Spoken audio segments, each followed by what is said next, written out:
So hello aspirants. आज इस discussion के अंतर्गत हम योजना जो मैगज़ीन है उसमें एक प्रमुख आर्टिकल जो आया है उसको डिस्कस करेंगे। ये योजना मई 2021 या मई 2021 के एडिशन में है ये आर्टिकल, इसे डिस्कस करेंगे हम। इस आर्टिकल का नाम था चैलेंजेस ऑफ फेडरलिज्म इन कोविड-19, यानी कोविड-19 के दौरान संघवाद व्यवस्था पर चुनौतियाँ। देखिए, ये जो मैंने आर्टिकल पढ़ा है वो मैंने इंग्लिश योजना से पढ़ा है, लेकिन मैं आपको हिंदी में भी समझाने की कोशिश करूँगा। लेकिन फिर भी मेरी सलाह होगी कि आप योजना जो मई माह की है 2021 हिंदी माध्यम वाले, प्लीज़ आप उसे ख़रीद लीजिएगा, क्योंकि हो सकता है कई जगह पर मेरे ट्रांसलेशन उचित नहीं होंगे। तो एटलीस्ट आप वापस जाके उसे रेफ़र कर सकते हैं, वहाँ पर जो की टर्म्स है, कीवर्ड्स हैं, उन चीज़ों को। तो अब हम शुरू करते हैं कि चैलेंजेस क्या हैं। इस पर्टिकुलर आर्टिकल में कई सारी चुनौतियां बताई थी कि फेडरलिज्म यानी कि जो संघीय व्यवस्था है या संघवाद है, कोविड-19 के दौरान किस किस प्रकार की चुनौतियां का सामना करना पड़ा था फेडरलिज्म को, इंडियन फेडरलिज्म को। तो चलिए शुरू करते हैं। देखिए, हम लोग सबसे पहले चुनौतियां देखेंगे, क्योंकि इस आर्टिकल में चैलेंजेस दिखाए थे, इश्यूज़ दिखाए थे, एंड देन एक वे फॉरवर्ड दिखाया था। तो हम तुरंत जल्दी से जल्दी ये समझने की कोशिश करेंगे चैलेंजेस क्या हैं, क्योंकि हमें ज़्यादा से ज़्यादा या तो 10 मार्कर के लिए आएगा ये क्वेश्चन या 15 मार्कर के लिए। तो हमें बस इतने पॉइंट्स चाहिए कि हम एक 15 मार्कर के आंसर को लिख सकें, और यदि 10 मार्कर में आएगा तो फिर उसे बस शॉर्ट फॉर्म में लिखकर आपको बता देना पड़ेगा। तो चलिए समझते हैं क्या क्या पॉइंट्स दिए गए थे। देखिए, पहला पॉइंट ये बताया था कि जो सेंटर है यानी केंद्र है, उसने यूनिटरी टिल्ट दिखाना शुरू किया था कोविड-19 के अंतर्गत। यूनिटरी टिल्ट यानी कि एकात्मक व्यवस्था की तरफ। यदि आप पॉलिटी से परिचित होंगे तो आपको पता होगा कि संघीय व्यवस्था क्या होती है, फेडरलिज्म क्या होता है, और यूनिटरी टिल्ट क्या होता है यानी एकात्मक व्यवस्था क्या होती है। तो एकात्मक व्यवस्था कैसे दिखा रही थी केंद्र, जैसे एमएचए के द्वारा गाइडलाइंस लेकर आए गए थे। एमएचए के द्वारा जो गाइडलाइंस लेकर आए गए थे उन्होंने वे सीधा इम्पोज हुए थे स्टेट्स पर। सेंटर के द्वारा सीधा का सीधा इम्पोजिशन था वो स्टेट्स पर। इसी तरीके से जो लॉकडाउन किया गया था, स्टेट की कोई भी रजामंदी नहीं थी लॉकडाउन्स पर, लेकिन फिर भी सेंटर ने सीधा इम्पोज किया था स्टेट पर। तो ये था सेंटर शोइंग यूनिटरी टिल्ट। इसी तरीके से यदि आपको पता होगा जो लेजिस्लेशंस थे, जैसे कि डिजास्टर मैनेजमेंट एक्ट या एपिडेमिक्स एक्ट, तो ये भी जो कुछ कानून थे इसमें भी केंद्र को ज़्यादा या शक्ति पूरी की पूरी केंद्र के पास थी, सेंटर के पास थी, ना कि स्टेट्स के पास। तो आप ऐसे बता सकते हैं कि सेंटर शोइंग यूनिटरी टिल्ट। दूसरी जो समस्या थी वो था कि स्टेट्स इकोनॉमी डिक्लाइनिंग, यानी कि जो राज्य की अर्थव्यवस्था थी वो पूरी तरीके से चरमरा गई थी। उदाहरण के तौर पर आप यहाँ पर बिहार का एग्जाम्पल दे सकते हैं।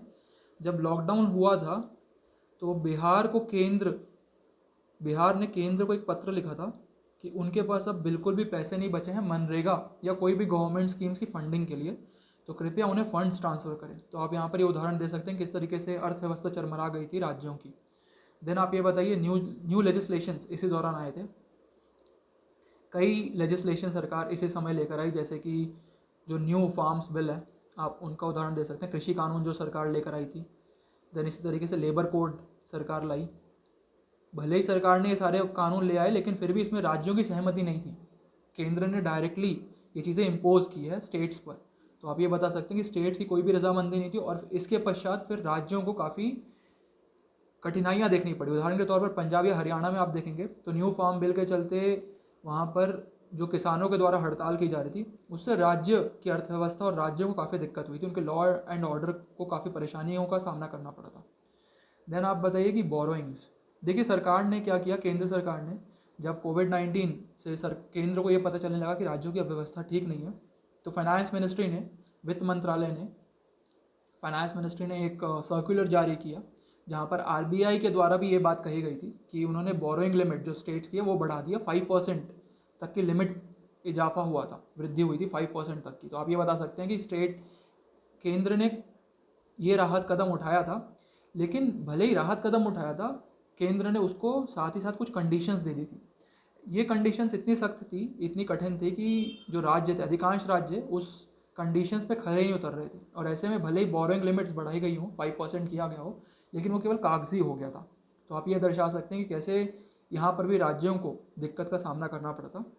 देन फिफ्थ है जो चैलेंज देखा था स्टेट्स ने कोविड-19 के दौरान, वो है पैरा डिप्लोमेसी चैलेंजेस। ये आप भले कोविड-19 में लिखें या अलग से भी लिख सकते हैं। फेडरलिज्म के क्या इश्यूज़ हैं आप उसमें भी लिख सकते हैं, जनरल पॉइंट भी है। पैरा डिप्लोमेसी का मतलब ये होता है, जैसे यदि आप फ्रेशर हैं और आपको पता नहीं है इस टर्म का मतलब, तो जनरली जो भी हमारे देश में विदेशों के साथ संबंध बनाए जाते हैं वो सेंटर या यूनियन गवर्नमेंट बनाती है। यूनियन गवर्नमेंट के द्वारा ही जो भी इंटरनेशनल रिलेशंस होते हैं वो बनाए जाते हैं अन्य कंट्रीज़ के साथ। लेकिन पैरा डिप्लोमेसी में ये सुविधा दी जाती है कि स्टेट्स भी डायरेक्टली जो दूसरे कंट्रीज़ हैं उनके साथ संबंध बना सकते हैं। तो पैरा डिप्लोमेसी का मतलब ये होता है। लेकिन केंद्र ने क्या किया कि एक FDI लिमिट तय कर दी कि यदि राज्य चाहते हैं दूसरे कंट्रीज या दूसरे देशों से FDI आकर्षित करना, तो एक लिमिट के पश्चात यदि FDI आता है तो उसे DPIIT यानी केंद्र की एक और संस्था है वहाँ से मंजूरी लेनी पड़ेगी। तो ये भी एक चुनौती थी राज्य सरकारों के पास, क्योंकि जिस तरीके से उनकी अर्थव्यवस्था चरमरा रही थी वह चाह रहे थे कि FDI तो एटलीस्ट आकर्षित हो, लेकिन FDI भी केवल एक लिमिट तक ही केंद्र ने अलाउ किया था। उसके पश्चात केंद्र का ये कहना था कि आपको DPIIT से अनुमति लेनी पड़ेगी। तो ये मुद्दे थे। तो वे फॉरवर्ड जो आर्टिकल दर्शाता है वो ये बोलता है कि ज़रूरी है कि जो पावर है वो स्टेट्स को दिया जाए लॉकडाउन के संबंध में। और आप यहाँ पर बता सकते हैं कि सरकार जो केंद्र है उन्होंने कदम उठाया भी है। MHA ने सीधा गाइडलाइंस दे दी है अब कि जो भी लॉकडाउन होगा या माइक्रो लॉकडाउन की भी स्थिति अगर होगी तो उसका डिसीजन कौन लेगा? राज्य सरकार लेगी। तो आप ये बता सकते हैं कि MHA ने ऑलरेडी इस अनुशंसा पर काम करना शुरू कर दिया। देन सपोर्ट स्टेट्स इकोनॉमी, यानी कि राज्य की जो अर्थव्यवस्था है केंद्र को उसे सपोर्ट करना चाहिए। इसके लिए आप बता सकते हैं कि जो केंद्र सरकार है वो नेशनल इंफ्रास्ट्रक्चर पाइपलाइन लेकर आ रही है, उसके अंतर्गत भी केंद्र चाह रही है कि राज्यों की जो अर्थव्यवस्था है वो वापस सुदृढ़ हो। देन तीसरा है कि states consultation in making loss. जिस तरीके से अभी हमने देखा था न्यू फार्म बिल हो गया या लेबर कोड हो गया, तो आप ये बताइए कि केंद्र को अब ये चाहिए यूनियन गवर्नमेंट इस तरीके के कदम उठाए कि ज़्यादा से ज़्यादा वो राज्यों के कंसल्टेशन करें कानून के निर्माण में। देन फिस्कल फेडरलिज्म को भी निभाया जाना ज़रूरी है। उदाहरण के तौर पर कि 15 फाइनेंस कमीशन ने जो भी चीज़ें कही हैं, 41% जो डिवॉल्यूशन ऑफ फंड की बात कही है कि इतना फंड या इतना वित्त स्थानांतरित किया जाना चाहिए, हस्तांतरित किया जाना चाहिए, मुझे माफ़ कीजिएगा, हस्तांतरित सही वर्ड है यहाँ पर, हस्तांतरित किया जाना चाहिए राज्य सरकारों को। तो केंद्र को उस अनुशंसा पर काम करने की ज़रूरत है।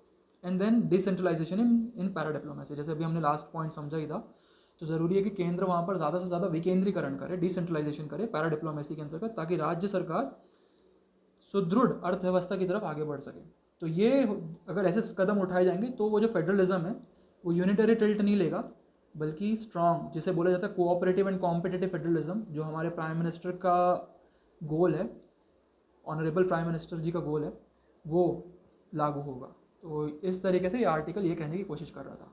तो मैं आशा करता हूँ आपको चीज़ें समझ में आई होगी। बहुत बहुत धन्यवाद।